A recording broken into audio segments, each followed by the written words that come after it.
আজ আমি তোমাদের সাথে বেগুনের এমন এক নিরামিষ রেসিপি শেয়ার করব যার স্বাদ 3 দিন পর্যন্ত জিভে লেগে থাকবে। ঘরে থাকা সামান্য উপকরণ দিয়ে 10 মিনিটের মধ্যে রান্না করে ফেলতে পারবে। ভাত, রুটি, পরোটা সব কিছুর সাথে জমিয়ে তুলবে। সবাই আঙুল চেটে চেটে খাবে। তাহলে চলো বন্ধুরা, রেসিপি শুরু করি। এই রেসিপি তৈরি করার জন্য সবার প্রথমে নিয়েছি দুটো বেগুন, একদম তাজা বেগুন। এখন বেগুন দুটোকে কেটে নেব। প্রথমে মাঝখান থেকে এইভাবে ফালিয়ে দিয়ে নেব, তারপরে এইভাবে অর্ধেক করে নেব। তারপরে এই খণ্ডটাকে আমি 4টি ভাগে ভাগ করে নিচ্ছি। নিশ্চয়ই তোমাদের বুঝতে অসুবিধা হচ্ছে না যে বেগুনটাকে ঠিক কিভাবে কাটতে হবে। তো এইভাবে বেগুনটাকে আমি কেটে নিচ্ছি। বেগুনের অনেক রকম রেসিপি তোমরা খেয়েছো, কিন্তু আজকের রেসিপি প্লিজ একবার ট্রাই করে দেখো। সত্যি এর স্বাদ 3 দিন পর্যন্ত জিভেই লেগে থাকবে। আর তোমাদের একটা রিকোয়েস্ট করছি, ভিডিওটাকে একটু স্কিপ না করে সম্পূর্ণ ভিডিওটা দেখার চেষ্টা করবে। তাহলে এরকম সুস্বাদু রেসিপি তুমিও তৈরি করতে পারবে। তো দেখতে পাচ্ছ আমি বেগুনটাকে খুব শীঘ্রই আমি কেটে নিয়েছি। এখন এই বেগুনগুলোকে এই জলের মধ্যে চুবিয়ে রাখতে হবে 2 মিনিট মতো। তো এই জলের মধ্যে আমি দিয়ে দেবো লবণ। লবণটা দিলে বেগুনগুলো কালো হবে না। আর যাদের অ্যালার্জির সমস্যা আছে, তো তাদের অ্যালার্জি একটু কম হবে, কিন্তু খুব বেশি রকমের যদি অ্যালার্জি থাকে তারা বেগুনটাকে এড়িয়েই চলবে। আর এই লবণ জলে চুবিয়ে রাখলে বেগুনের তেলটাও কম টানে। তো লবণ জলের মধ্যে আমি চুবিয়ে 2 মিনিট মতো রেখে দেবো সাইডে সরিয়ে। এবার আলু কেটে নিতে হবে। আমি এখানে 3টে মিডিয়াম সাইজের আলু নিয়েছি। আলুগুলোকে ঠিক কিভাবে কাটতে হবে তোমরা প্লিজ একটু দেখে নাও। আলুগুলোকে এইভাবে একটু মোটা করে কাটবে। তোমরা হয়তো বলতে পারো বেগুনের সাথে আলু গলবে না, তো এটা মোটেও হবে না। এরকম মোটা মোটা করেই আলুগুলোকে কেটে নিতে হবে।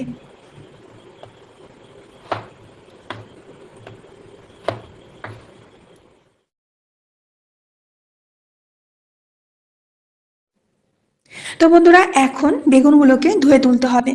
গোটা বেগুন আমি আগে থেকে ধুয়ে নিয়েছিলাম। গোটা বেগুন ধোয়ার পরে কাটলেই ধোয়ার প্রয়োজন হয় না, কিন্তু এইভাবে যদি লবণ জলে ভিজিয়ে রাখা হয় তাহলে তেলটা কম টানবে বেগুনে। তো বেগুনগুলো আমার ধুয়ে নেওয়া হয়ে গেছে। এই জলের মধ্যে আলুগুলো ধুয়ে তুলব। আর আলুগুলো গোটা অবস্থায় আমি ধুয়ে নিয়েছিলাম। তো বেশি ধোয়ার দরকার নেই, একবার ধুলে যথেষ্ট। অন্য একটা পাত্রে আমি তুলে নিচ্ছি। আর আলুগুলো বেশ এরকম মোটা মোটা করে কেটে নেবে বন্ধুরা। এবার আগে থেকে কড়াইতে সর্ষের তেল দিয়েছিলাম। তেলটাকে খুব ভালো করে প্রথমে গরম করে নিতে হবে। তো তেলটাকে বেশ গরম করে নিয়েছি। এখন আলুগুলো প্রথমে ভেজে নেব। এর মধ্যে দিয়ে দেব স্বাদ বুঝে লবণ। এখন আলুগুলোকে একদম লাল লাল করে ভেজে নিতে হবে। তো বন্ধুরা, তোমরা দেখতেই পাচ্ছ যে আলুগুলো একদম লাল করে আমি ভেজে নিয়েছি। আর আলুগুলো ভাজতে ভাজতে গলেও গেছে। এবার তেল থেকে তুলে নিচ্ছি। আর তোমরা নিশ্চয়ই দেখে বুঝতে পারছো যে আলুগুলো খুব সুন্দর লাল লাল করে আমি ভেজে নিয়েছি। যে তেল রয়েছে এই তেলের মধ্যে দিয়ে দেবো বেগুনগুলো। এবার আলাদা করে বেগুনগুলোকেও লাল করে ভেজে নিতে হবে।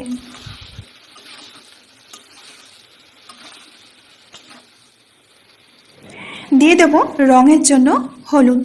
আলু ভাজার সময় কিন্তু হলুদটা দেবে না, তাহলে কড়াইতে আলুটা লেগে যাবে। স্বাদ মতো লবণ দিয়ে দিলাম। এবার হলুদ লবণ দিয়ে বেগুনগুলোকে একদম লাল লাল করে ভেজে নেবে। আর এই সময় গ্যাসের আঁচটাকে কিন্তু একদম চড়িয়ে রাখবে, না হলে বেগুনগুলো গলে যাবে অথচ লাল হবে না। ঠিক আছে? তো বন্ধুরা, তোমরা দেখতেই পাচ্ছ বেগুনগুলো একেবারে লাল লাল করে ভেজে নিয়েছি। এখন তেল থেকে তুলে নেব। এই একই তেলে সম্পূর্ণ রান্নাটা আমাদের কমপ্লিট হয়ে যাবে। নতুন করে আর কোনো তেল দিতে হবে না।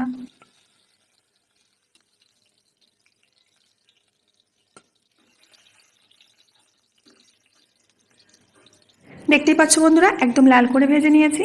যে তেল রয়েছে এই তেলের মধ্যে দুটো তেজপাতা দিয়ে দেবো, হাফ চামচ গোটা জিরে দিয়ে দেবো, ফাটিয়ে রাখা এলাচ। এখন এই সমস্ত উপকরণ একসাথে একটু মিশিয়ে ফুটিয়ে নিতে হবে। এলাচের যখন খুব সুন্দর একটা সুগন্ধ আসবে তখন দিয়ে দেবো এখানে টমেটো। এখানে দুটো টমেটো আমি কেটে নিয়েছিলাম। এখন একটু নেড়ে চেড়ে নেব। টমেটোগুলো যাতে তাড়াতাড়ি নরম হয়ে যায় এর জন্য দিয়ে দিচ্ছি সামান্য লবণ আর দিয়ে দিচ্ছি সামান্য হলুদ। আবারও একটু নেড়েচেড়ে নিতে হবে। বন্ধুরা, আজকের রান্নাটা এত বেশি টেস্টি হয়, তোমরা একদিন বানালে রোজ তোমাদের বানাতে ইচ্ছা করবে। তো এখন এর মধ্যে দিয়ে দেব আদা আর কাঁচা লঙ্কা বাটা। যেহেতু নিরামিষ দিনে আমরা রেসিপিটা করছি, পেঁয়াজ বা রসুন কিছুই দেব না। তো আদা আর লঙ্কা দিয়ে টমেটোটাকে আমি কষে নিয়েছি। এখন দেব এখানে কিছু গুঁড়ো মশলা। দিয়ে দিচ্ছি গরম মশলা হাফ চামচ, দিয়ে দিচ্ছি জিরার গুঁড়ো হাফ চামচ, আর 1 চামচ ধনিয়া গুঁড়ো, আর দিয়ে দিচ্ছি হাফ চামচ লাল লঙ্কার গুঁড়ো, মানে এটা কাশ্মীরি রেড চিলি পাউডার। সামান্য একটু জল দিয়ে এবার মশলাটা কষে নিতে হবে। কালারের জন্য একটুখানি হলুদ দিয়ে দিচ্ছি। এখানে কিন্তু আর আমরা লবণ ব্যবহার করব না, কারণ আলু বেগুন ভাজার সময় লবণ দিয়েছি, টমেটো কষানোর সময় লবণ দিয়েছি, আর এখানে লবণ দিতে হবে না। খুব ভালো করে মশলাটা কষে নেওয়া হয়ে গেছে। এখন দিয়ে দেব 1 চামচ বেসন। বেসনটা দিলে আমাদের রান্নার টেস্টটা যে এত সুন্দর হবে, আর এই মশলা কষানোর সময় বেসনটা দেবে, ঠিক আছে? তো মশলাটাকে খুব ভালো করে বেসনের সাথে মিশিয়ে কষে নিতে হবে। তো বন্ধুরা দেখতে পাচ্ছ মশলাটা একেবারে শুকনো শুকনো হয়ে গেছে, মানে মশলাটা আমাদের কষানো একদম কমপ্লিট। এখন দিয়ে দেব ভেজে রাখা আলু। মশলার সাথে কিছুক্ষণ একটু আলুটাকে মিশিয়ে নেড়ে চেড়ে নিতে হবে। এবার 2 মিনিটের জন্য আমি ঢাকা চাপা দিয়ে রাখবো। তো বন্ধুরা 2 থেকে 3 মিনিট পরে ঢাকনাটা খুলে নিলাম। এরই মধ্যে কিন্তু আলুগুলো একেবারেই গলে গিয়েছে। হালকা হাতে নাড়াচাড়া করে নেবে, না হলে আলুগুলো ভেঙে যেতে পারে।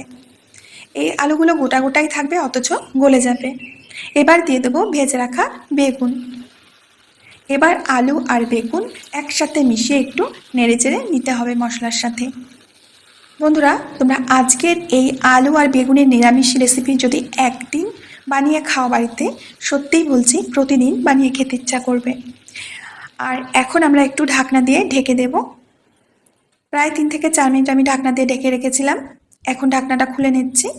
তোমরা চাইলে এই রেসিপিটায় একটু গা মাখা ঝোল দিতে পারো, কিন্তু আমি আজ এইভাবেই রেসিপিটা তৈরি করছি। ভালো করে নেড়েচেড়ে নিয়েছি। আর বন্ধুরা তোমরা দেখলেই বুঝতে পারছো আলুগুলো কিন্তু একদম গলে গিয়েছে, কিন্তু গোটা রয়েছে, একদম আলুগুলো গলে গেছে। তো আবার একটু নেড়েচেড়ে নিচ্ছি, দেখলেই বুঝতে পারছো যে কতটা লোভনীয় হয়েছে। তো বন্ধুরা সবশেষে দিয়ে দেবো এখানে হাফ চামচ মতো চিনি, আর দিয়ে দিচ্ছি 1 চামচ মতো ঘি। এখানে ঘিটা জমে গেছে, 2 বারে ঘিটা দিয়ে দিচ্ছি, মানে মোটামুটি 1 চামচ মতো ঘি দিতে হবে। ঘি আর চিনিটাকে খুব ভালো করে মিশিয়ে নেব। রেসিপি আমাদের একেবারে রেডি। কতটা লোভনীয় হয়েছে দেখেই বুঝতে পারছো। এখন নামিয়ে নিতে হবে। তো বন্ধুরা একটা পাত্রের মধ্যে আমি নামিয়ে নিচ্ছি। এটা তোমরা ভাত, রুটি, পরোটা, লুচি সব